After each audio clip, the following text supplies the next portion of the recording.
Hello guys, আসসালামু আলাইকুম। আশা করছি আপনারা সকলে ভালো আছেন। আজকে আপনাদের মাঝে নিয়ে চলে এলাম একটি ছোট্ট ব্লগ ভিডিও নিয়ে।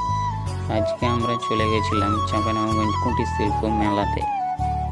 আমি আর আমার বন্ধু মূলত দুজন মিলে ঘুরতে গিয়েছিলাম। এর আগেও একবার গিয়েছিলাম, তখন মূলত টিকিট নেয়নি, তো এবারকার 10 টাকা করে টিকিট নিল জনপ্রতি। তো আমরা এখন ভিতরে যাচ্ছি এবং ভিতরে গিয়ে আপনাদের দেখাবো মেলার ভিতরটা কেমন হয়েছে। যদি ভিডিওটি ভালো লেগে থাকে অবশ্যই ফলো করে আমাদের পাশে থাকবেন। তো চলেন ভিতর দেখাই। আমরা এখন ভিতরে চলে এসেছি, তো সামনের দিকে যাওয়া যাক, চলেন।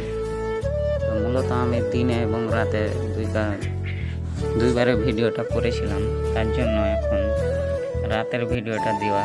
তো মূল উদ্দেশ্য হলো, দিনের বেলা অনেক গ্যাঞ্জাম ছিল, কারণ আজকে শুক্রবার ছিল তাই। তো এই যে দেখেন দোকানপাটগুলো কি সুন্দরভাবে সাজাইছে, এবং এখানে সংসারের যত জিনিস যাবতীয় যা যা লাগে এ টু জেড এখানে সবগুলো পাওয়া যাচ্ছে মেলাতে। তো আপনারাও এসেন একদিন মেলায়। আমরা এখন সামনে দিয়ে যাচ্ছি, সামনে দিয়ে বাচ্চাদের জন্য কিছু রাইড রাখা বানানো হয়েছে। তো চলেন সামনের দিকে দেখাই কি অবস্থা। তো দিনের বেলায় অত গ্যাঞ্জাম ছিল না, রাতে মাগরিবের পরে অনেক গ্যাঞ্জাম।